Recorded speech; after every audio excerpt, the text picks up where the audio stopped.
In the summer of 1950, with 2 bags packed, a Swiss agriculture teacher boarded a boat bound for New York City and eventually landed in Stockbridge, Georgia.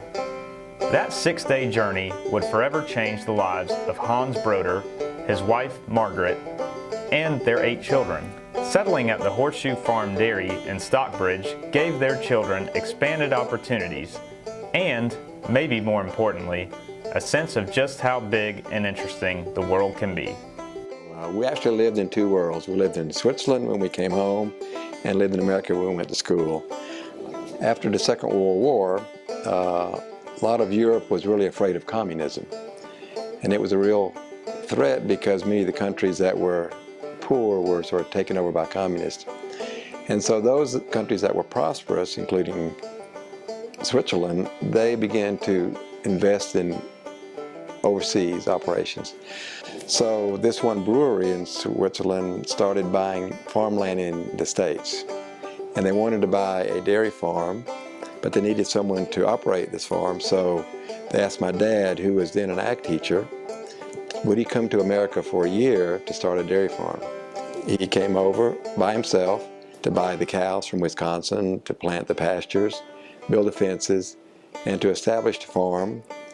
So after 1 year, they saw, well, this looks pretty good. Would you like to stay? So with that, he contacted my mom, and they agreed. So they sent for my mom and the 3 children to come over, and I was the baby. So that's how it happened. Came over, no one spoke English, had no idea what we were in for. That's how it all got started. It was actually interesting because we had, both cultures, and in the South, most kids didn't have that opportunity.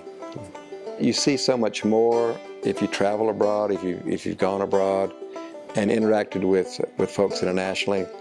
I think it's an humbling experience. You realize that maybe we're not the best at everything, and there are lessons to be learned. When I look back and saw what my parents did, I mean, it was a leap of faith to leave a country, leave your family, come to America, start a farm, and things were pretty rough back then. I mean, you had to work hard and long. My dad did that, and then my mom came over with the 3 babies, and then proceeded to have 5 more children. There were 8 children on that farm. They worked for us. They did everything for us. They managed to somehow send us all to college. Well, we all went to college, and they supported us, and they were so giving to us. We said we want to recognize them for not only what they did for us, but really sort of being globally minded. Coming here opened doors for all of us, and we wanted to sort of pay them back for the gift they gave to us.